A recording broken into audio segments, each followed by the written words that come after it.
This kid opened his eyes, having no idea where he was. His classmate jabbed him. The teacher saw him sleeping in class. The whole room erupted in laughter. Of course, the class idiot was caught sleeping again. The teacher then stalked over and asked if her class was that boring. But Blair, he couldn't believe his eyes. Who is this woman? Boring. These curves are anything but boring. Just look at that geometry. They're perfect spheres. The teacher did not appreciate that look. She yanked him by the ear, pointed to the blackboard, and forced him to solve the problem. The kid's mind was still foggy thanks to that perfect geometry. He had to use his special technique to calm down and get the blood flowing from down their back to his brain. Blair finally saw the problem. Sum all the numbers from 1 to 100. Professor Brittany yelled at him to hurry up. If he was sleeping, he must know everything about the lesson. Cue more laughter. Blair was known for being the dimmest bulb in the box. But once he calmed down, Blair's entire demeanor changed. He got so confident it actually stunned the teacher. When he wrote the answer on the board, the professor couldn't believe it. Blair didn't gloat. He just said he needed to go to the bathroom to take care of something. The classmates were speechless. Could that answer actually be right? The teacher of the perfect curves was floored. How did he do that calculation in his head? Outside the classroom, we find out the truth. Blair has no clue what's happening. This body, it's not his. His real name is Chun-Lu, a world-famous math professor, a genius who became the youngest ever master. He doesn't know how he died, much less how he wound up in the body of this mediocre student. Besides, it seems like they don't even use basic math formulas here. Is this even his world? If not, he might just be the most brilliant person alive right now. Determined to find out if he's going to be this world's Isaac Newton, our protagonist doesn't notice a girl in the hallway. The two collide, bam, like a bowling ball hitting a pin. Blair's head hurts, but he feels something very soft in his hand that honestly made it all worthwhile. He scrambles back when he realizes the situation and offers the girl a hand. She is furious. Blair, you again? Blair, confused, just asks, do we know each other? The girl turns beet red, trying to cover her treasure, while screaming, you did the same thing on the first day of school, always touching me and trying to look at my skirt. He's just as arrogant and pretentious as ever. She hurled so many insults about this Blair kid that our protagonist froze in secondhand embarrassment. He tried to explain, but the girl was dead set on erasing his memories the unfriendly way. She started conjuring fire magic. Blair quickly tried a new tactic. If I'm really that weak and pathetic, isn't beating me up just cowardice? The girl wasn't listening. She was ready to barbecue his memories. Out of options, Blair resorted to sincerity. He apologized to the beautiful lady with the incredible geometry, and I swear I didn't see the color of any white panties. The girl was caught completely off guard. She actually calmed down, but before she could say a word, the culprit had vanished, running away from the blonde as fast as his legs can carry him. As he runs, he starts to process the insanity of this world where both science and magic exist side by side. Suddenly, a splitting headache hits him, and he collapses to his knees on the grass. His consciousness begins to fade. His body goes limp, and he passes out on the ground. Our protagonist's mind then drifts back to his childhood memories where he's seen calling out for his dad. The scene shifts to a reflection in a puddle, showing some people in front of a palace. A man hands a beautiful box to a woman, calling her his love and trying to comfort her. Right after, the woman grabs a child by the arm and rushes inside a big 2-story house. Inside, while she's tending to her things, she overhears 2 women gossiping. They're saying that the lady and the child were nobles, but the man who supported them had died. The memory flashes forward, and now we see a child running happily to tell his mom he got accepted into the Manhwa Academy. That child was Blair. His mother, worried, warns him about the dangers he's going to face at the academy. Looking at her son, she's reminded of her late husband and realizes how similar the two of them look. After that, the memories jump to his life at the academy, where our protagonist was constantly disrespected by his professors. He sets his mind on paying off his family's debt. After all, he's from a noble family that went bankrupt, so he has to work twice as hard. The problem is, the dude was born without any magic powers. He can't even make a simple little fireball. Because of that, his life at the academy was hell. Everyone made fun of his failures, which put our boy in a major slump. Then, out of nowhere, he wakes up and comes face to face with a girl with blue hair. She's calling out to him, all worried, asking if he's okay. Blair is totally confused, wondering who this girl is and how she found him there. The girl holds out her hand to help and tells him he needs to get to his magic theory class. Our boy gets up, leaning on her for support, and thanks her, kind of surprised. No one ever cares about him. When they get to the classroom, the magic theory lesson is already underway with the professor talking about the 4 basic elements. While listening to the explanation, the protagonist starts to figure out how things work in this world. You're either born a mage or you're a commoner. Meanwhile, the professor, a guy with graying hair, continues his lecture. He says that mages use spells, gestures, and spiritual power to control the elements. But to do that, a person has to be born with a gift. Time passes, and the class is finally wrapping up. The students all leave the classroom, happily celebrating the end of class. After the lecture, the professor notices someone stayed behind to ask a question. He looks over and sees it's Blair and asks without much surprise what he wants to know.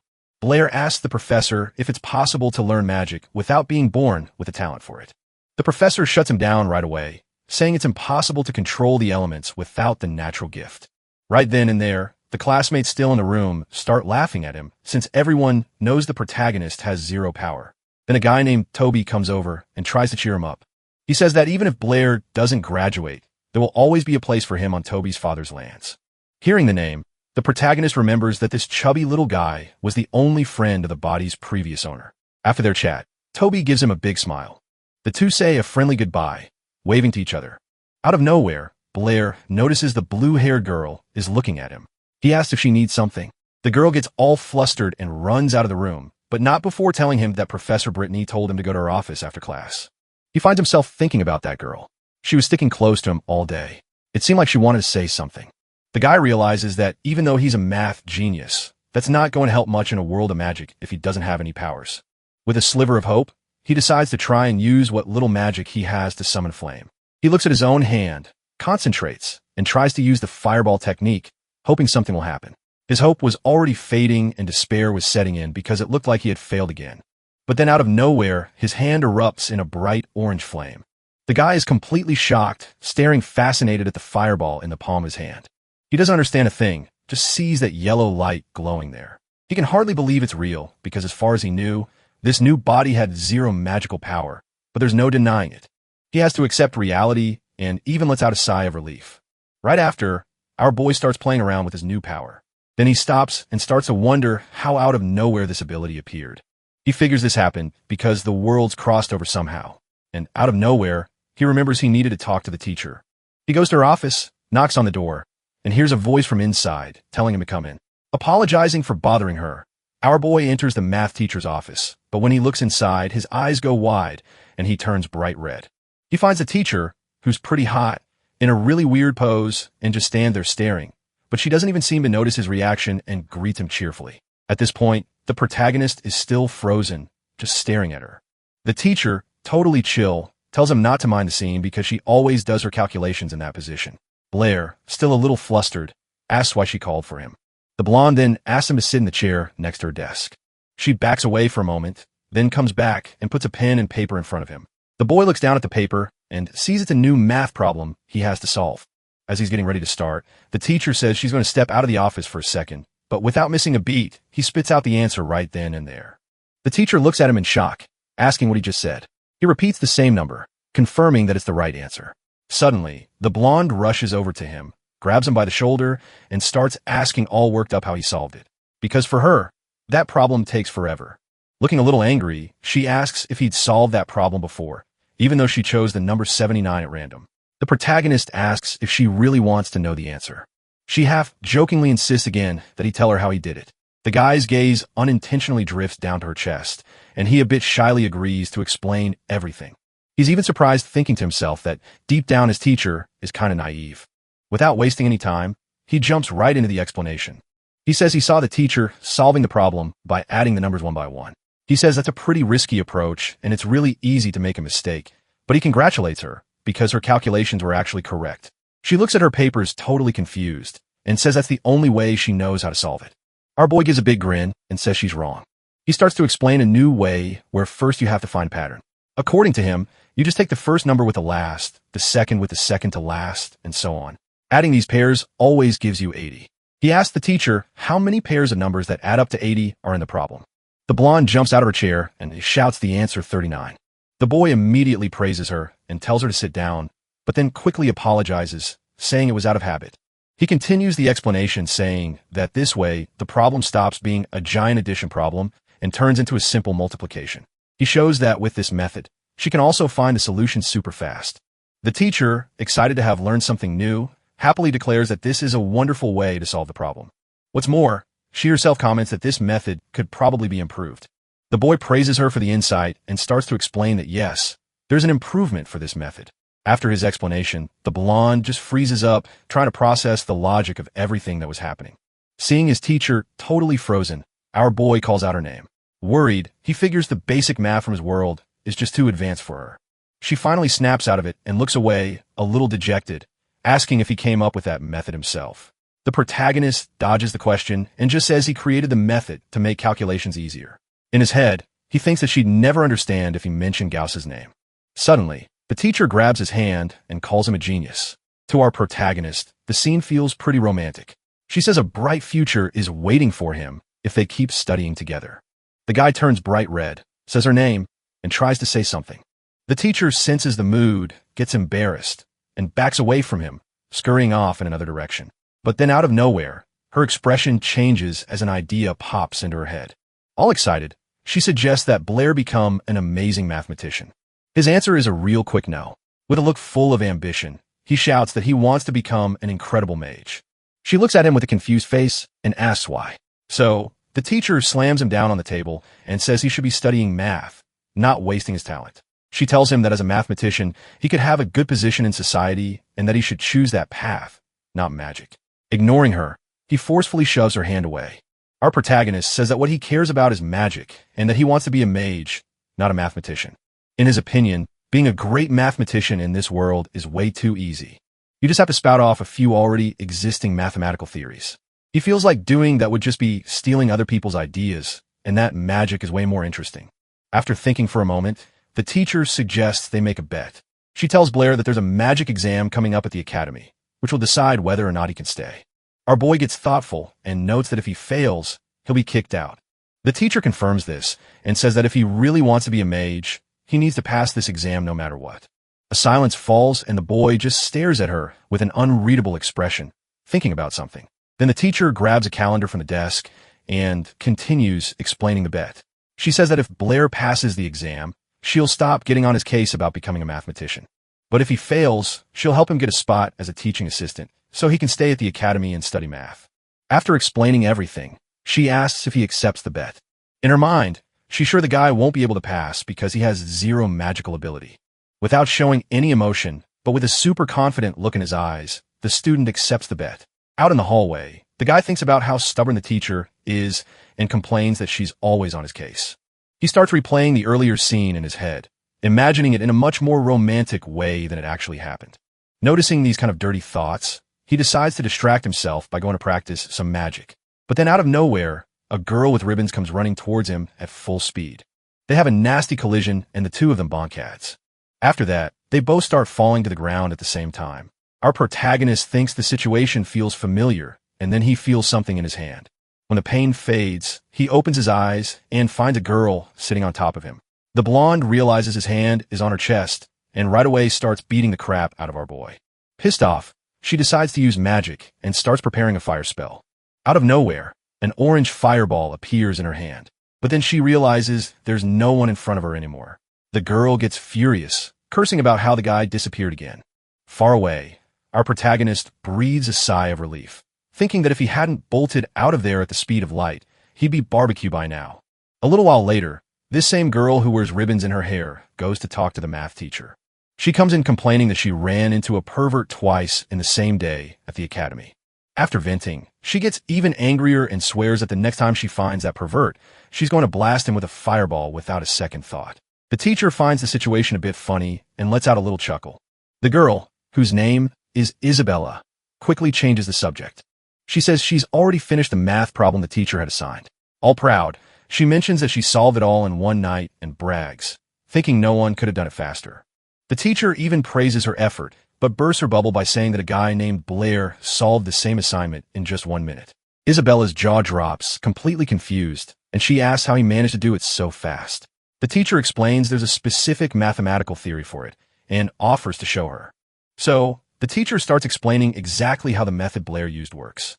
After the lesson, Isabella has that look on her face like she's still processing everything, but little by little, it starts to click and she begins to understand the logic behind the theory.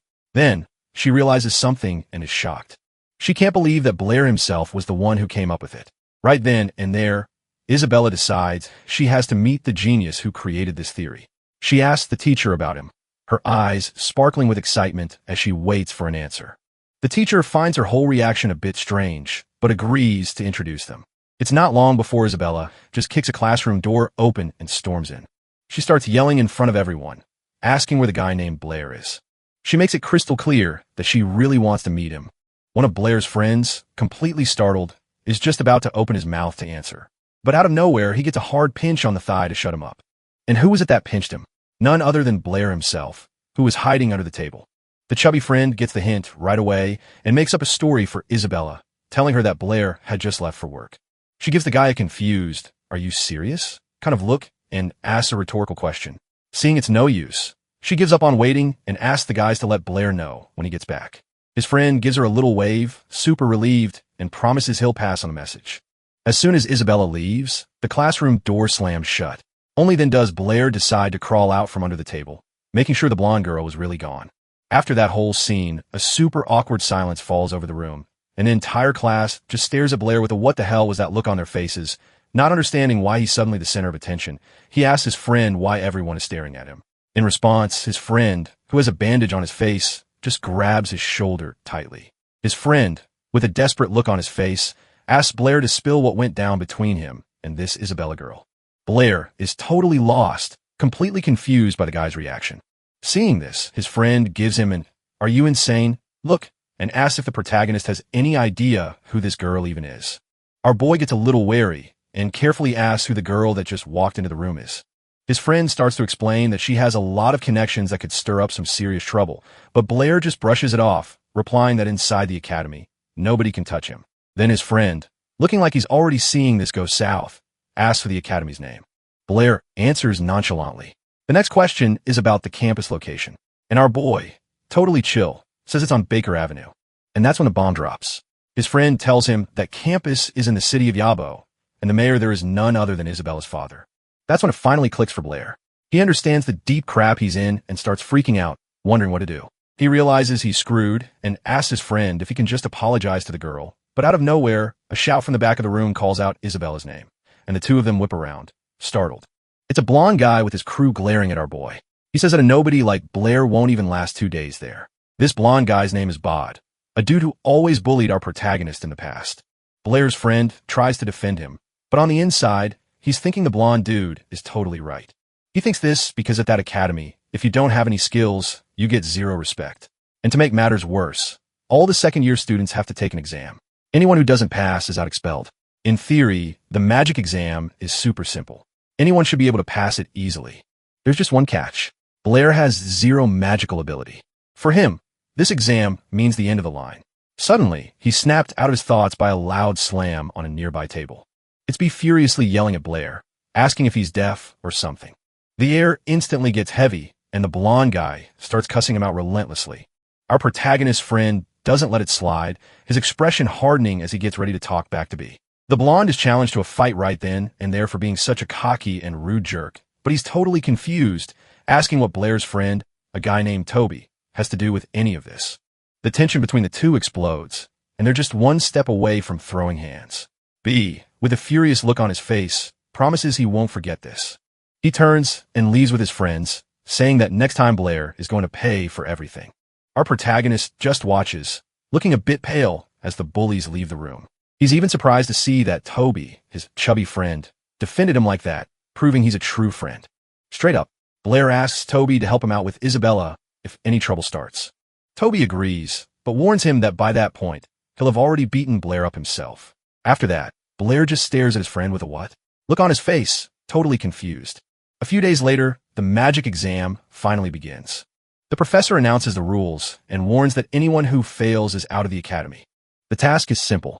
Students have to stand behind a line and hit a target with a fireball. The exam kicks off with B, who struts in all cocky, making it clear he's the best one there. He whips up a fireball in no time and nails the target dead on. The instructor praises the guy and tells him he passed the exam. The test keeps rolling with everyone taking their turn. Suddenly, in the middle of the crowd, the blonde bully spots our protagonist and his friend and lets out a smug laugh. He walks over to Blair and tells him with a smirk to enjoy his last few minutes at the academy. Pissed off by the taunt, Blair's chubby friend tells the blonde kid to shut up. And what a coincidence! The next one to be called is none other than Toby. Without wasting a second, he starts prepping the fireball spell. Out of nowhere, a small orange flame appears in his hand. He shouts the name of the technique and launches the fireball. It flies out and just barely grazes the target. The instructor, without much enthusiasm, says that Toby passed. Even though he just scraped by, the guy is ecstatic that he made it. Next, the instructor looks at his list to see who's up. He was about to call Blair, but then remembers the kid doesn't even have any magic power. The instructor, feeling sorry for our boy, tries to avoid embarrassing him in front of everyone, so he just starts wrapping up the exam, pretending he forgot about Blair. But then the blonde bully shouts out, telling the instructor not to end the test yet. He points out that there's still one student who hasn't taken the test. The guy points right at our protagonist and yells loud enough for everyone to hear that he's already failed. Blair just stands there silent and still waiting to see what the instructor will do. The instructor a bit awkwardly asks the kid if he's going to take the test. The blonde bully's crew hears this and starts laughing their heads off, mocking Blair. As the crowd murmurs about the protagonist, a math teacher happens to be passing by. Blair's friend tries to cheer him up, putting a hand on his shoulder and telling him to just ignore the jerks. But then out of nowhere, our boy's entire vibe shifts. With a look full of confidence, he decides he's going to take the test. After all, the blonde kid and his crew are completely shocked by this, not understanding what Blair is talking about. The shock wears off fast, and they all burst into laughter, clowning on our protagonist and already counting on his failure. All the noise catches the attention of the math teacher, who gets curious and moves in for a closer look. The magic instructor, annoyed by the commotion, tells everyone to settle down. Blair is asked one last time if he's sure he wants to do the test. Our boy, with a determined look, tells Professor Antonio that he's ready. The instructors, still trying to be gentle, tell him not to feel bad if he ends up failing. The protagonist gets in position in front of the target and focuses. He takes a deep breath, thinking about the best way to put on a show for this crowd. He's incredibly confident and knows he doesn't need any incantations or hand gestures to do what he wants, just to put on a show. He decides to go through the motions anyway. He yells out the name of the fire spell, and everyone looks over the target, holding their breath. Our MC pretends like he's straining super hard to summon the magic. The crowd around him even covers their faces from the smoke coming off him, trying not to get burned. When everyone opens their eyes, they look at Blair's hands and see no sign of magic at all. The blonde kid and his buddies see this and start laughing their heads off, thinking our boy totally screwed up. But out of nowhere, a flicker of fire appears in his hand and fiery circles spread out around him. A massive fireball forms and shoots straight toward the target. When a spell hits the target, there's a gigantic explosion of flames. Absolutely everyone there, students and teachers included, just stares in awe, their jaws on the floor. After the fireball, the target is nothing but a pile of smoldering rubble. The magic professor, in total disbelief, says that Blair has passed the exam. The blonde's face completely changes and he blurts out that it's impossible because not even he could get a result like that. Only Tob is genuinely happy for his friend, asking him why he'd been hiding all that talent. Suddenly, the professor calls our MC over for a talk. The math teacher is also off to the side, completely shocked, wondering how the kid pulled that off. Blair goes to the magic professor's office and starts spinning a tale about how he trained every single day with books, and that's how he managed to master the fireball spell. The Professor Anthony explains that magic is a gift from the gods, and that people without any abilities were called the godforsaken, and they had all assumed Blair was one of them. But now it seemed the gods had rewarded Blair with this gift, which was an incredibly rare occurrence. He praises our MC and encourages him to keep studying, telling him he has massive potential. Our boy thinks to himself, already tired of it all, that every single teacher at this academy is trying to force him to learn something. Then out of the blue, he says he appreciates the praise, but he wants to go back to his own world. The professor looks at him completely confused and asks what worlds he's talking about. Our MC instantly realizes what he just said and tries to play it off, saying it was just a joke and that he let it slip by accident. But Anthony doesn't quite buy it and just figures he's been studying too hard. He assumes Blair was talking about the world from the legends of the Sacred Master. As soon as he hears about this master, our boy gets super interested in what the professor is saying. According to legend, there was a sacred master who could control space and travel to other worlds. But everyone thinks it's just a myth. Our MC looks at the professor expectantly and starts asking more about these legends. He suddenly grabs the old man by the shoulders and declares that he needs to become a sacred master. Some time passes and Blair starts to seriously study the history of this world. He stays up late in the library, burning through all his energy as he plows through a ton of books. From the information in the books, he discovers that there are different power levels for mages in this world. In total, there are 7 different tiers. The sacred masters were only ever mentioned in myths and legends. Their magical abilities were only described in ancient texts. A lot of old books say the holy masters had space magic and could just rip open space to travel between worlds. People these days think that's just a legend and that other worlds don't exist. But our protagonist is still holding out hope that this is his ticket home. The problem is Professor Antonio doesn't believe in any of that, so he's not going to get much info out of him. Just then, the library administrator walks up to Blair and asks how he's doing with his studies. Blair gets a little nervous as the administrator tells him to stop just reading and help out a bit with the library work. Left with no choice, our boy agrees to take a break from the books. After his shift, he's totally wiped out because he had no idea working at the library was so tough. When his shift is over, it's time for class. The moment our protagonist walks into the room, a weird silence falls over the place. Everyone's whispering about his test results since he did surprisingly well. The chatter wouldn't stop, and this sudden popularity was starting to weigh on him. Out of nowhere, he spots Isabella out of the corner of his eye and just freezes. He doesn't get what this girl is doing there and just stares at her, barely breathing. The blonde is sitting in a kind of weird pose which makes our boy super flustered. He even tries to turn away, so he doesn't have to look. Suddenly, Isabella shoots up from her seat and shouts for the whole class to hear that she didn't know that guy was the same Blair. Seeing things were about to go south, the protagonist tries to calm things down and shut down the conversation, but the girl cuts him off immediately and calls him a pervert in front of everyone. Blair still tries to find a way to calm the blonde down, but then he sees fire starting to form around her.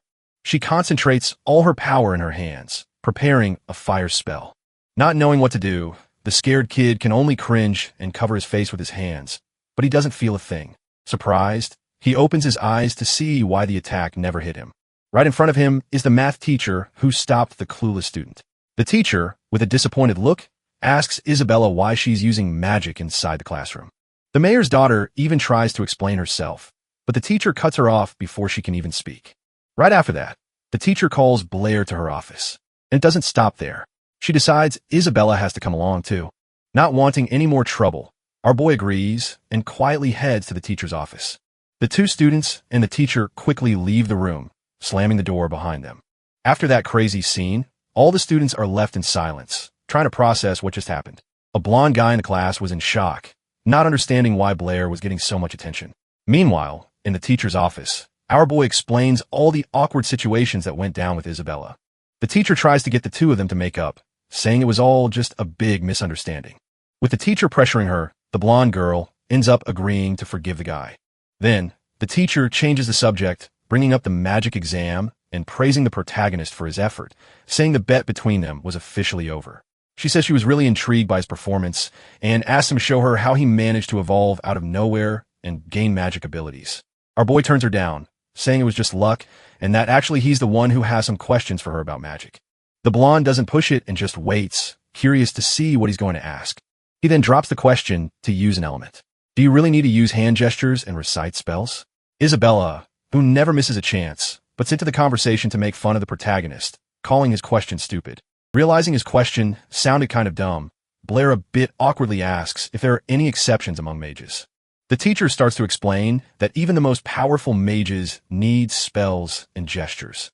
The only difference is that at their level, they can do it a lot faster.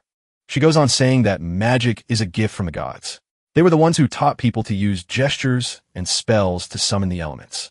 To do it without anything, a person would need what they call divine enlightenment. The student finds the question so absurd that she asks why the teacher is even answering it. So seriously, the protagonist starts wondering if, because he's from another world, the gods here simply overlooked him. All of this was basic magic knowledge, and if he wanted to be a mage, he needed to study the theory first.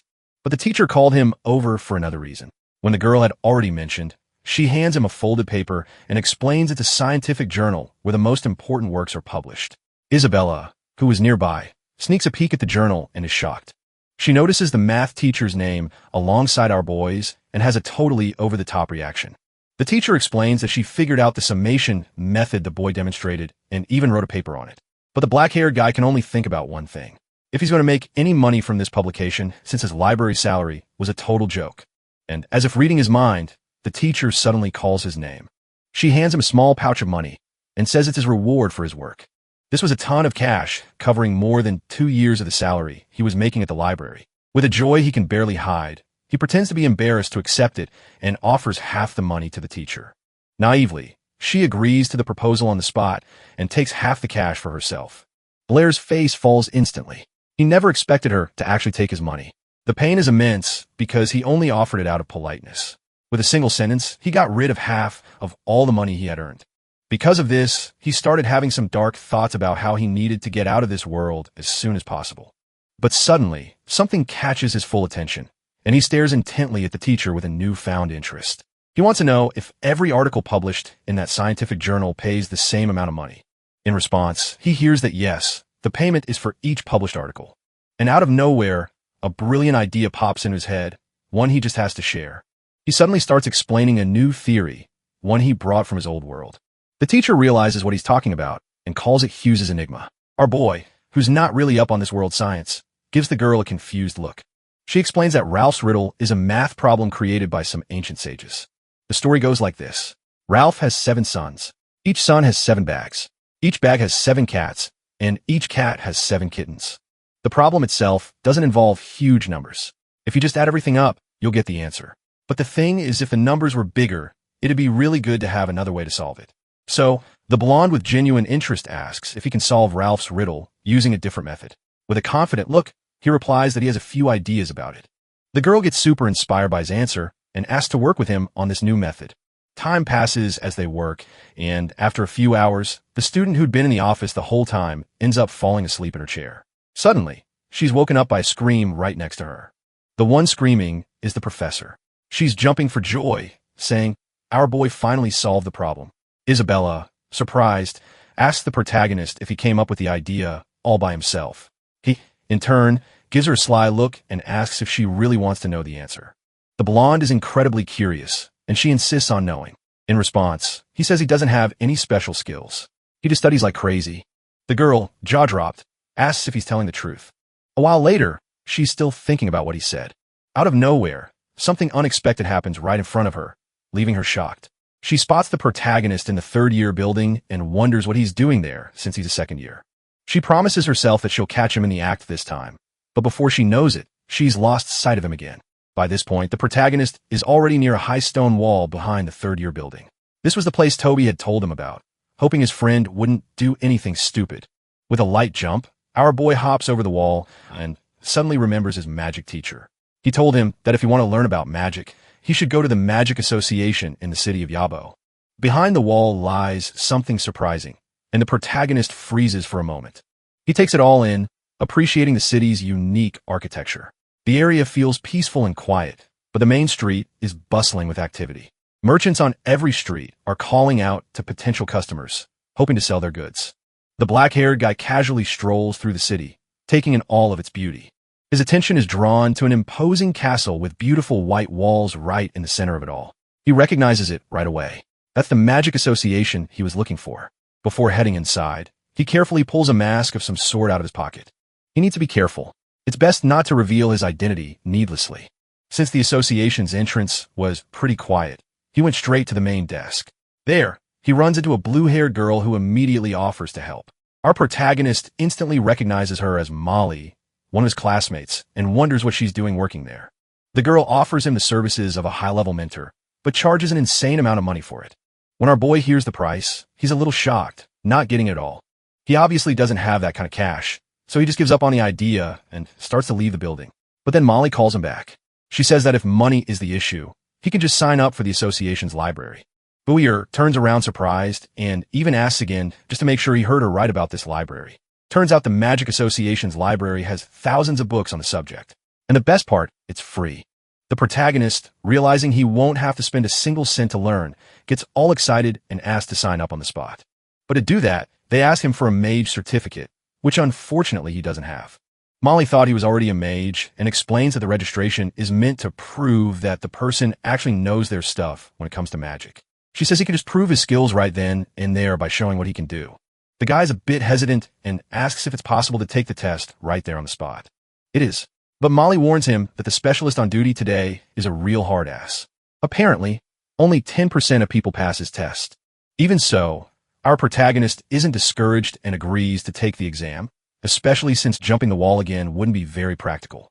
A little while later, they arrive at the examiner's room, a guy named Andrew. Our boy notices that the man is wearing a red mage's robe with 2 silver stripes. This means he's a mid-level mage of the fire element. The mage doesn't waste any time and gets straight to the point, asking who the boy is and why he's wearing that mask.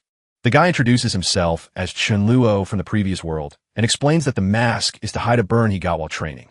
The old man sitting next to him makes a snarky comment, saying his fireballs must be pretty special for him to have managed to burn his own face.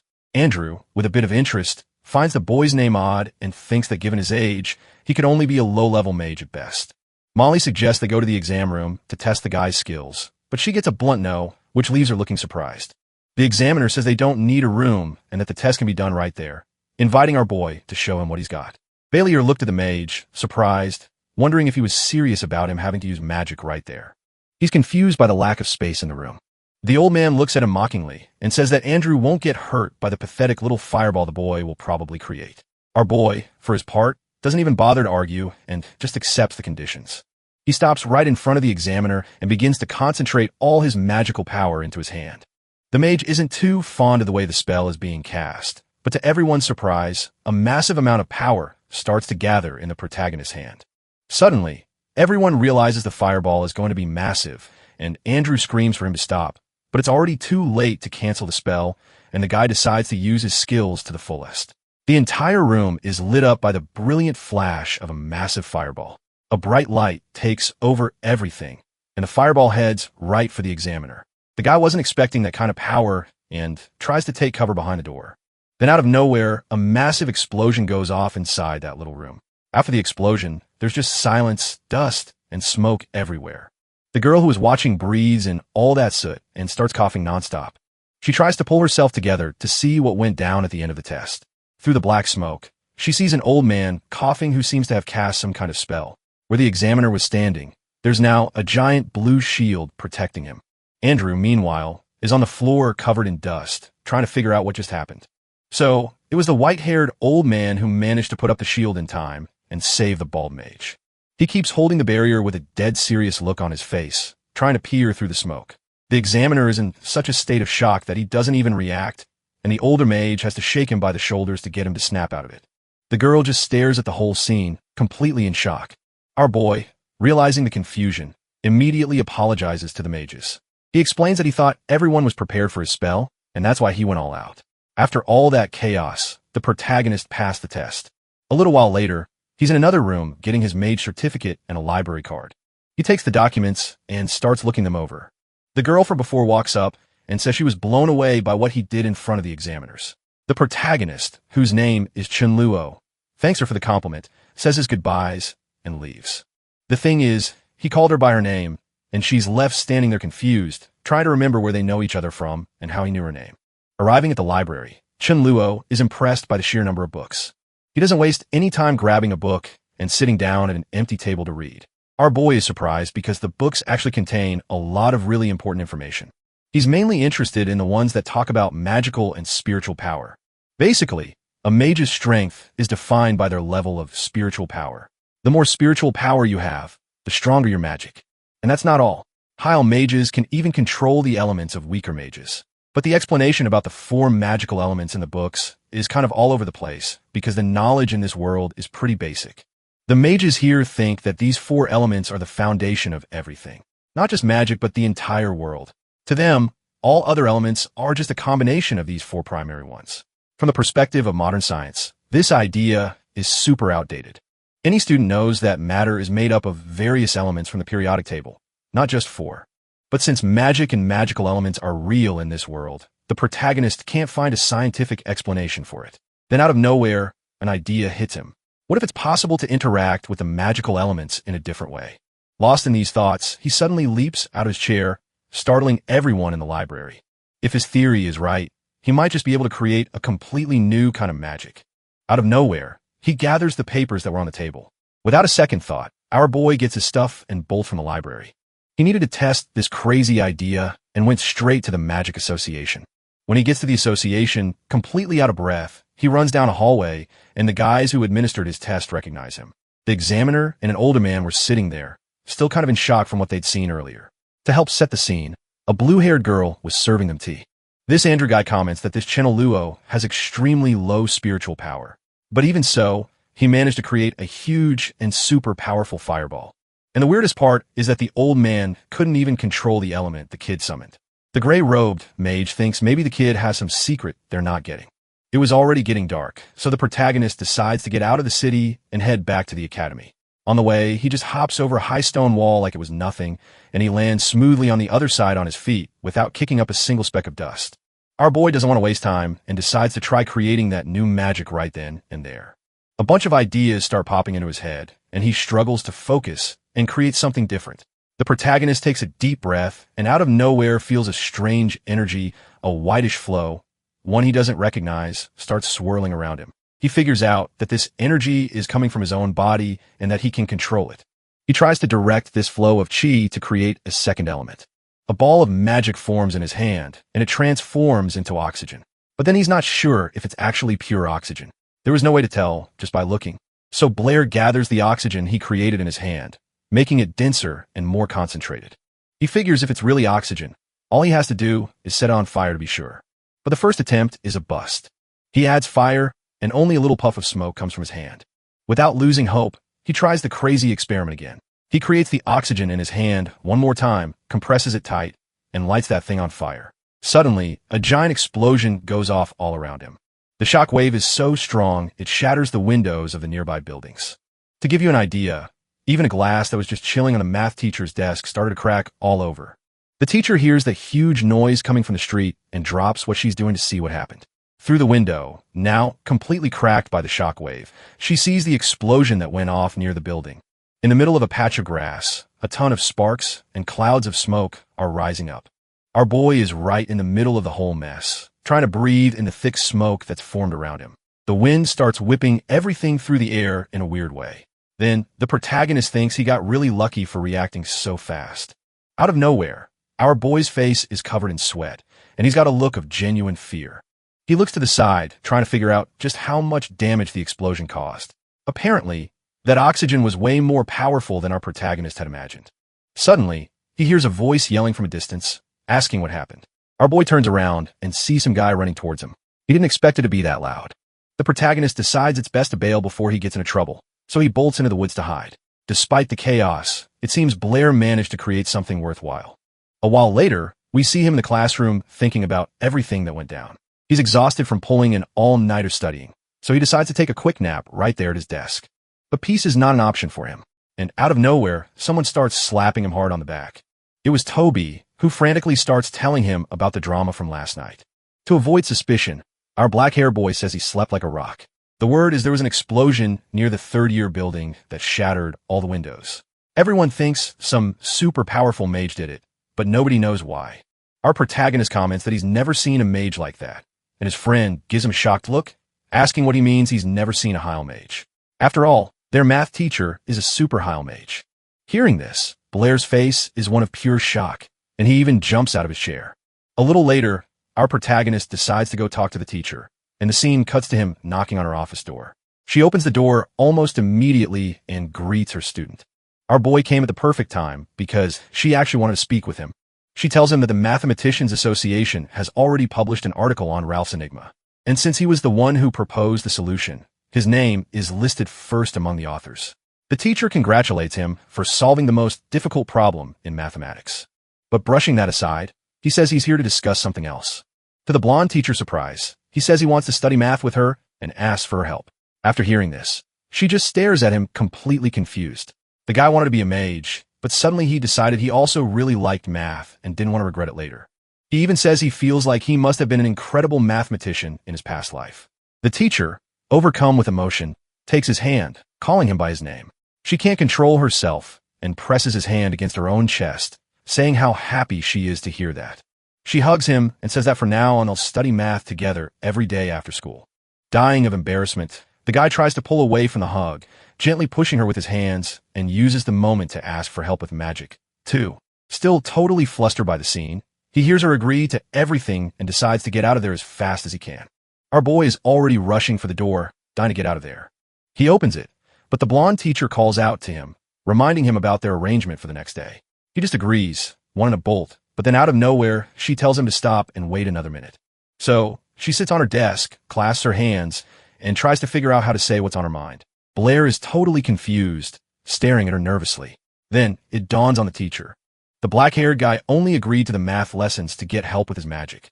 She's troubled by this because she realized his request wasn't sincere. Seeing he's been caught, the protagonist panics, trying to come up with a quick excuse, and suddenly, he gets a brilliant idea to get himself out of this. He blurts out that since they're going to be spending so much time together, it'll be easier for him to ask about magic. But before he can even finish a sentence, the teacher's hand comes down hard on his shoulder. She grips him tightly, and the boy gets super confused, scared of what she's going to say now. But the teacher says he has a talent for math and that he can use it as a tool. Apparently, our boy's answer was enough for her. She tells him to go get some rest and not to forget to come back after school. Blair thinks to himself that this girl is both smart and a little silly at the same time. Time passes, and the next evening, Blair shows up for his lesson.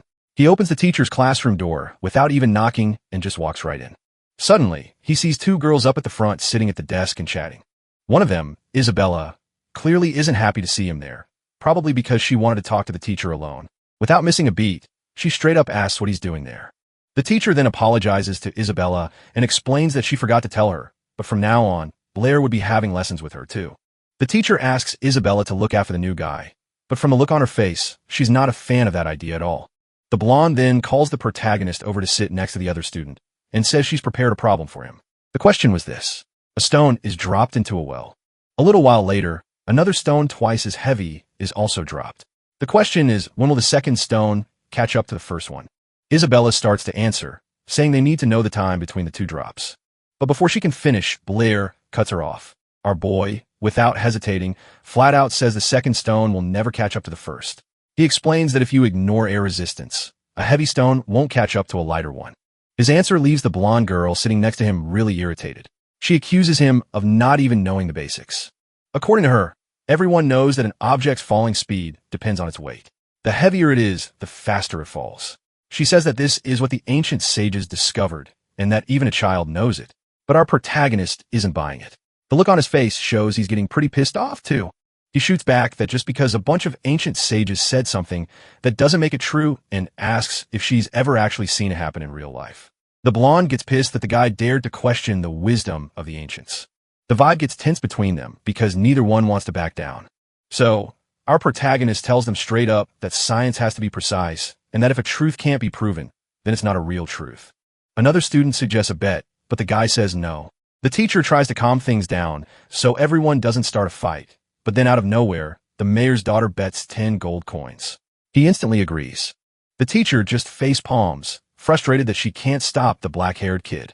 After a while, they find a spot to do the experiment. She tries one last time, saying that one stone is twice the size of the other and that they should just drop the whole argument. But he holds his ground. After all, he wasn't about to pass up on some easy money. Nobody there thinks he's going to win because everyone believes in the ancient sages. The blonde even comments that being confident is one thing, but being this cocky is another. Right after that, some white platforms of wind appear in the air. The teacher steps on them and starts to float. A bluish wind propels her upwards higher and higher and faster. Our boy, who had never seen flight magic before, is just gawking at the scene. He and Isabella are down below, just watching the teacher go all the way up to the top of the clock tower. Up there, she raises both hands, each one holding a stone, a bigger one and a smaller one. The mayor's daughter is already calling a win, saying he's definitely going to lose. To make sure the test is fair, the teacher lines up both stones at the exact same height, and then she lets go. The stones go into free fall, and for a second, it looks like they're at different heights. They get closer and closer to the ground, picking up speed. But suddenly, both stones hit the grass at the exact same time. The blonde's jaw drops, unable to believe what she's seeing. The guy, on the other hand, just gives a little smirk because he already knew the outcome. The teacher, from way up there, also has a look on her face like she has no idea what just happened. She uses the spell again and slowly descends to the ground to get a closer look. The two stones are still there sitting on the grass, while the trio just stands there thinking about what just happened. Isabella finally seems to get it, and her face is just pure confusion. The two girls can't believe how that was possible. To them, the ancient sages couldn't have lied. The teacher is left wondering how in the world her student knew that the law of falling bodies was wrong. He then explains that he read about it in a book, but when he went to test it with 2 stones, he saw that reality was different from what was written. Turns out, a truth that adults had taught for over 1,000 years could be debunked simply by dropping 2 stones from up high. It's pretty crazy to think that so many scholars never even bother to check if the truths they knew were actually real. The blonde grabs him by the shoulders and says this law was super important for their world, and that pretty soon a new law will show up in the books with Blair's name on it. The guy isn't too happy about all this fame he's getting, especially since he wasn't the only one who did the experiment. The professor tries to smooth things over, saying the credit was all his and that she just played a small part. But if he wants, he can refine this law together with Isabella, and the girl gets all excited about the idea. Our protagonist replies that he'll definitely need her help to finalize the law and invites her to join in. All of a sudden, all the shyness vanishes from her face, and she looks at the guy surprised. Her mind starts racing, thinking hard about his proposal. She even imagines the newspaper headlines, announcing that 2 geniuses have appeared at the academy and are working together on a new law. Her face turns red again as she thinks about the possibility of working with the guy. The girl decides not to show what she's feeling, and trying to play it cool, she timidly agrees. The blonde is lost in thought for a while, realizing they'll have to work alone together. She starts imagining possible names for the new law, thinking about how their names would be side by side in the title, which makes her blush again. Then, out of nowhere, she offers to help our protagonist if anyone messes with him at the academy, all while thinking about how smart and handsome he is. Suddenly, the guy holds out his hand to her, and the girl immediately thinks he wants to shake hands. This gesture made Isabella all flustered and even a little upset without even understanding why. She decides to ask what he wants with his hand out, and in response, he asks for 10 gold coins. Our protagonist clearly meant something else by that gesture, and his eyes start to sparkle at the thought of the cash he was about to get. The girl was super disappointed for getting it wrong and backed away from him, a bit sulky. In the end, our protagonist gets the promised payment from the bet and starts counting the coins. He's thrilled for winning 10 gold coins in a challenge and getting rich in a single day. Isabella figures out that the guy is more interested in money than fame, but she still feels like that's not the whole story. Our protagonist gets thoughtful after her words and goes silent for a moment. The girl with genuine curiosity decides to ask him what he really wants. This question catches the guy by surprise because until now, he hadn't really stopped to think about it. He considers everything he's done in this world, and suddenly something clicks. Memories of his past life flash through his mind of how he used to grind as a teacher. He remembered his students, his job, and his friends who he left behind in a world that's long gone. After diving into these memories, he finally finds an answer to give the girl. But what he wants apparently isn't something he can just go around telling people. So, he just denies that he's only in it for the money to live a better life. With a fake smile on his face, he says goodbye to Isabella and the professor. Without getting the answer she was hoping for, the blonde thoughtfully watches the guy as he walks away. She realized that he's carrying some thoughts he can't share with anyone. A day passes and Blair is already sitting in the classroom, thinking that sleeping at his desk is way more comfortable than in his tiny room. But looking at the situation, he comes to the conclusion that at least now he has money. He knows he can't just stand around, so he's got to keep moving. Just then, a blonde guy named B slams his hand on his desk and calls out to Blair. Grudgingly, B tells him that some guy named Feej is looking for him. Blair is completely confused and asks who that is cause he's never heard the name in his life. B doesn't like that answer, gets pissed and grabs our boy by the hoodie. But out of nowhere, a voice tells the guy to let Blair go immediately. And nearby, another blonde guy appears, all dressed up and adjusting his tie. Turns out this was the Feej guy, the big shot who was looking for our protagonist. And he didn't come alone either. He had 2 very serious-looking guys with him, staring at Blair like they were trying to burn a hole through him with their eyes. This Feej guy looks at Blair with contempt. Our boy, on the other hand, is just curious since he's never seen the guy before. The blonde in the blue shirt then turns to our protagonist and asks if his name is Blair. He sizes Blair up from head to toe and lets out a sarcastic little laugh standing right in front of him. That's when it clicks for our protagonist. With a serious face, he tells the guy to let him go and introduces himself, asking what's going on. The smug blonde warns Blair to stay away from Isabella. In his mind, a guy like Blair shouldn't even get near a girl like her. After delivering his message, Feej tells his crew to scram, and they all take off. On his way out, the blonde bumps into Toby, who is just passing by. The chubby guy can't take the impact and awkwardly falls to his knees. He's so scared he doesn't even dare to say a word, just quietly waiting for the group of bullies to leave. A bit awkwardly, Toby walks up to our protagonist and asks if he's okay. Blair says he is, that the guys just wanted to talk, but Toby is super surprised that Feige came at Blair out of the blue and can't figure out why. Then Toby explains the situation. That blonde guy is Feige, the class president, and everyone at the academy is terrified of him. He's for the famous Howard family and is the son of a Viscount. And to make matters worse, his dad is a big shot in a secret society, and a bunch of the teachers here are members too.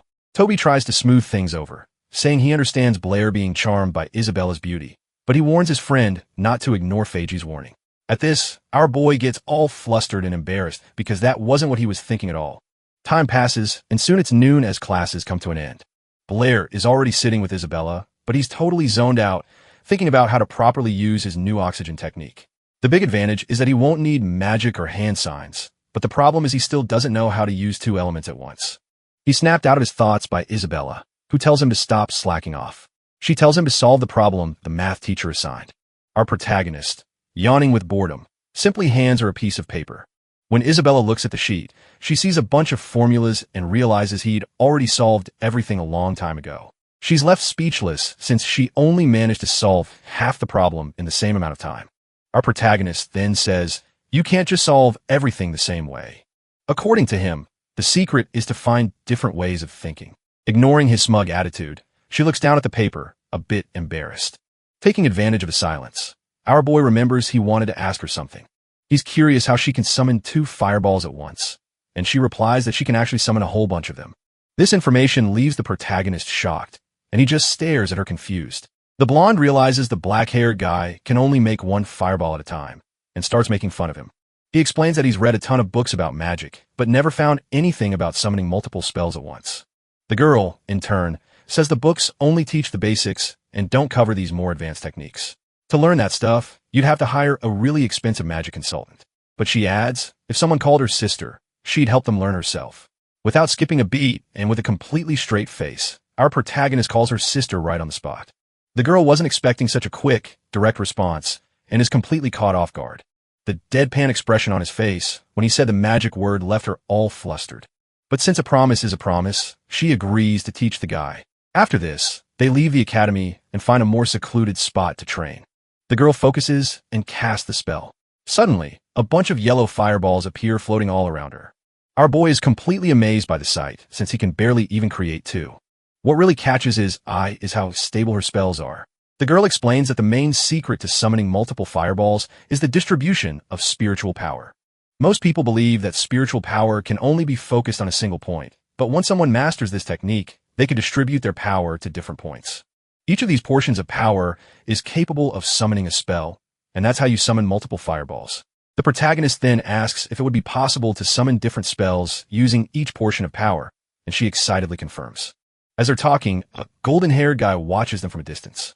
His name is B, and he thinks the 2 of them have a thing going on. Next to him, someone else is gripping a part of the wall with so much rage that it starts to crack. The boss, who is nearby, also saw the scene and looks on nervously. He vows to himself that the protagonist will pay dearly for this. At that very moment, our boy is training hard, trying to split his spiritual power into 9 parts. The blonde explains that he needs to follow her instructions and split his spiritual power step by step. With a smile, she tells him not to feel bad if he can't get it, because it took even her 6 months of training to learn. Suddenly, just as she finishes speaking, a bunch of fireballs appear all around the young man.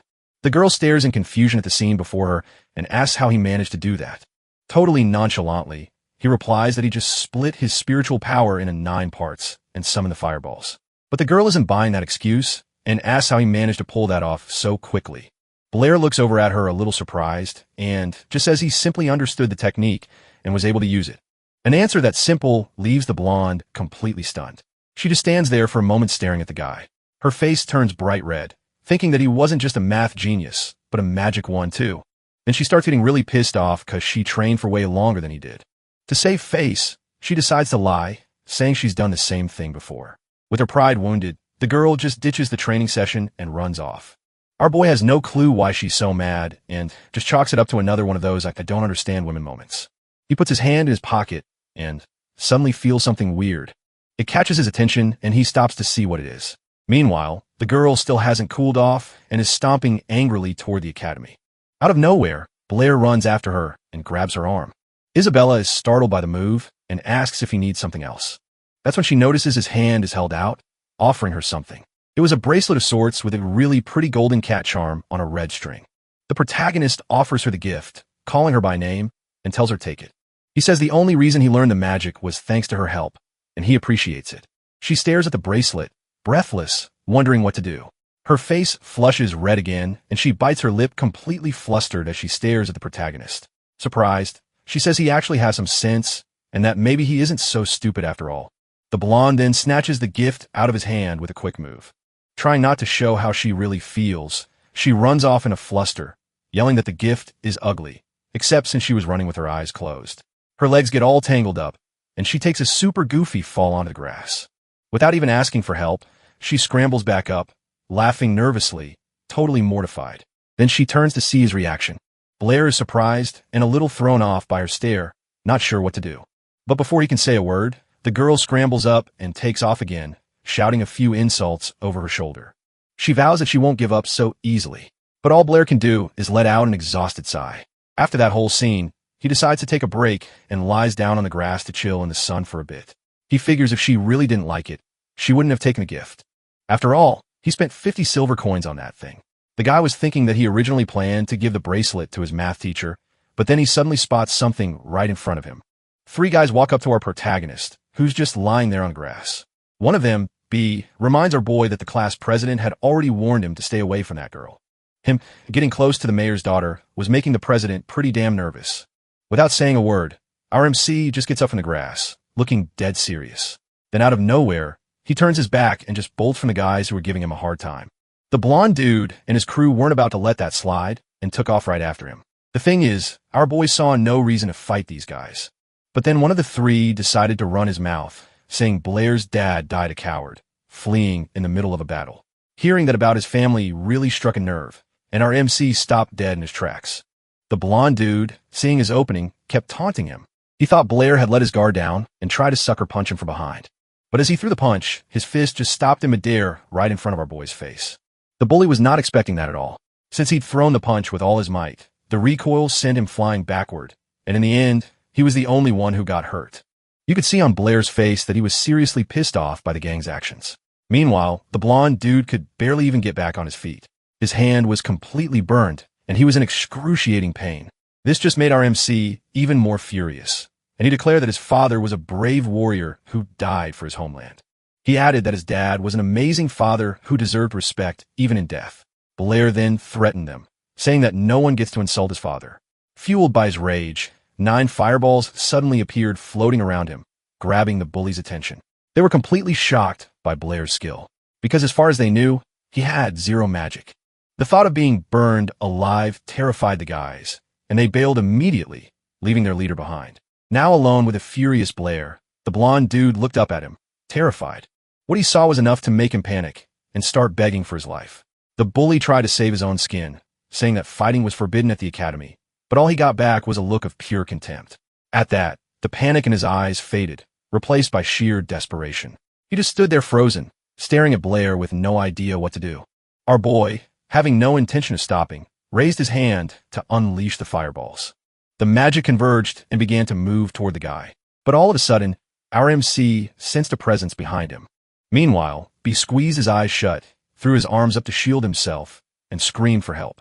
When he didn't feel any pain, he thought it was weird and decided to open his eyes.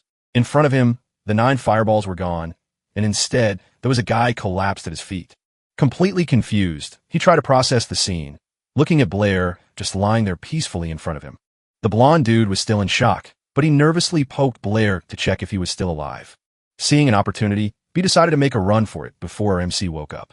But he was stopped dead in his tracks by a commanding voice. Standing in front of him was a math teacher who was already tending to Blair. The blonde dude tried to make excuses, claiming it wasn't his fault. And all this time, our MC was still just lying on the grass, faking being unconscious. The blonde guy keeps trying to explain himself, but the crowd isn't buying it. The professor lays on even more pressure, saying she knows exactly how he feels about Blair. The whole argument, which was going nowhere, is cut short by a guy with a beard and mustache who just shows up out of nowhere. He tells B off since our black-haired boy was right there passed out on the ground. This just proves that the blondie was lying the whole time. The man then orders B to go straight to his office and wait to face the consequences of his actions. He goes to talk to the vice president, saying this is all the academy's administration's fault and apologizing for the scene.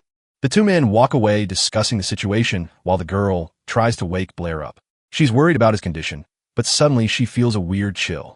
The protagonist pulls away from her a bit, and his face just freezes in a mix of embarrassment and a certain excitement. The girl sees this and thinks he's genuinely not feeling well, but he replies that he was fine, right up until she was practically smothering him. She then gives him one of those big motherly hugs and says she was really worried about him. Just then, an older gentleman approaches and says this whole mess will be sorted out, but that they came for another reason. The girl takes the lead and decides to introduce the two men to Blair. The older one's name is Arkell, and the younger one is Calvin. Our boy bows respectfully, greeting the two academy employees. Apparently, our black-haired guy is already getting famous, and they already know him as the young man who helped Professor Brittany solve the Ruvos enigma. But the professor cuts the old man off, correcting him that it was Blair himself who solved everything on his own, and she just wrote up the report. Thanks to solving this enigma, Blair and the professor have been nominated for the Edwin Award, which is a huge source of pride for the city. And if they want, these men will do everything in their power to help the two of them win. But the girl is more concerned about whether our boy can get the award too. The old man sighs, as if he was expecting that question, and looks at her. He explains that Blair is still way too young, and nobody in the world of mathematics pulls off a feat like that at his age. If the professor says he was the one who solved the Ruvos enigma, simply no one will believe her.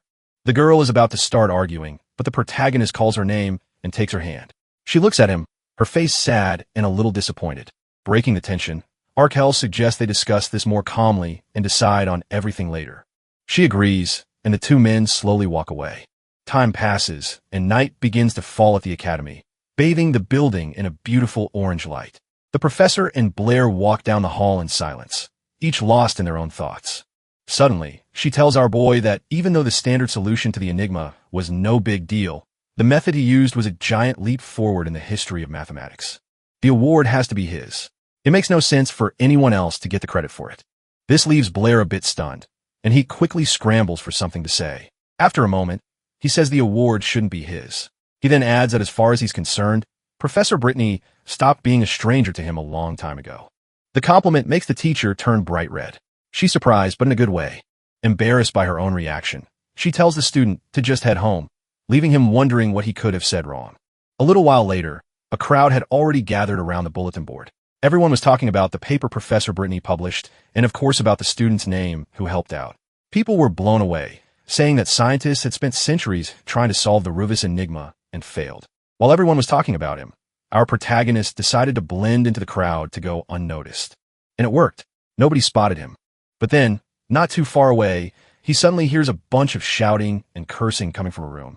He recognizes the old man he'd met before and sees someone else in the back of the room. It was Bod and his father. The dad was seriously chewing his son out over the fight. The guy's parenting style was pretty intense. And to teach him a lesson, he just starts slapping his own son. Our protagonist watches this, furious, but with no intention of getting involved. After slapping the kid around right there in front of everyone, the blondie's father starts begging Artil for forgiveness, pleading with him not to expel his son from the academy. But what Bod did was too serious. He broke the school's rules in a major way without even letting the old man finish speaking. The blonde kid's dad just drops to his knees, begging with all his might for the director's mercy. He stays there in that position, desperately pleading for them to let B stay, despite the mistake he made. B is shocked by his father's actions and tells him to get up. But Blair, despite everything, decides to step in.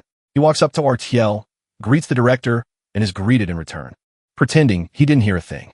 Our boy asks the director what happened with B. Instantly, the blonde kid's face fills with rage when he sees the black-haired guy decided to get involved. Artil explains that the student started trouble, broke a major rule, and the academy had already decided to expel him. Swallowing his pride, B's father, still on his knees, grabs Blair's sleeve, thinking he can help.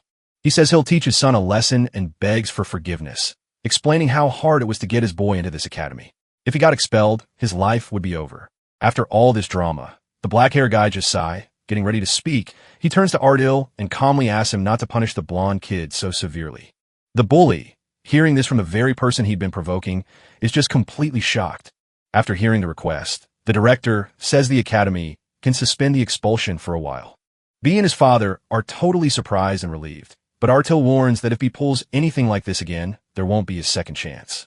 In response, The blonde kid's father forces his son's head down, making him bow in respect. Then he orders B to thank Blair and Artil, too scared to disobey his dad. The blonde kid bows and thanks the principal and Blair. The old man accepts the apology and tells them both to get to class.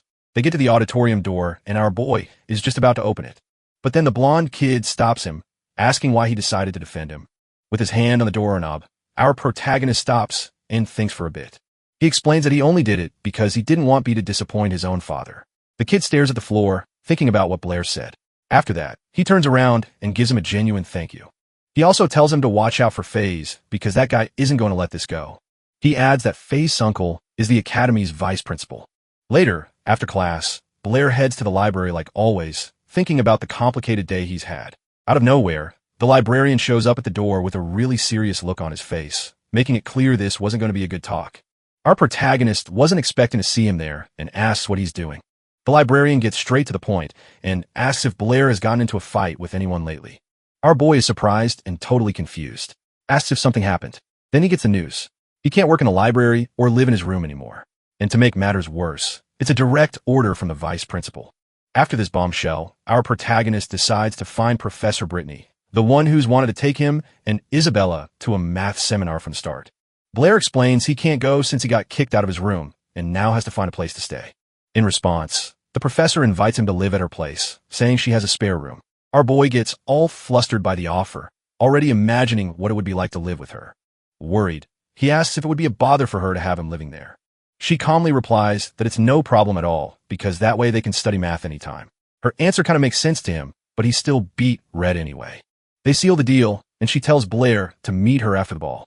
Suddenly, Isabella barges into the room without warning and immediately asks what our boy is doing there. The professor explains that Blair is also going to the seminar with them, and that from now on he'll be living with her. This last piece of news makes the blonde furious, and she immediately starts complaining. Not understanding her student's reaction, the professor says that Blair isn't a bad person and there's nothing to worry about. Meanwhile, our protagonist just stands there wondering why he's getting yelled at again. To cut the tension, the professor practically kicks the girl out of the room, telling her and Blair to go get ready for the seminar. Then the professor asks if he has clothes for the event, explaining that it needs to be something formal. Not knowing what to wear, he asks if a magic tunic would work. The professor says that if he has one, that's perfect. Some time passes, night falls, and the ball begins. Everyone starts trickling in, and there's our boy on the red carpet flanked by two girls in gorgeous dresses. When they get to the place, Isabella announces that they've arrived. It's the Howard family mansion, the same place the Magic Society holds its events. And this Magic Society is a super important organization in the kingdom, which is why they always use the Howard mansion for everything. Turns out this mansion is their class representative's house. Up ahead, three guys are standing around having a pretty heated discussion. Just then, their teacher, Brittany, walks up to one of them, Vice President Calvin. Calvin notices the teacher in Blair's group and gives everyone a really cheerful greeting. Our boy right away greets the guy back. Isabella, who's standing beside him, is confused about where they know each other from.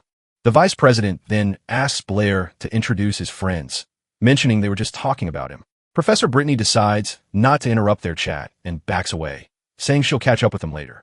Blair and Isabella walk into the mansion and their jaws just drop, looking at everything around them. Our protagonist is blown away by how fancy the party is and makes up a line for the food table. Without a second thought, he starts grabbing a ton of snacks and drinks, scarfing it all down in a flash. But Isabella is not happy about this scene at all, thinking he's embarrassing them. Suddenly, something catches Blair's eye, and he looks over in one direction with a lot of interest.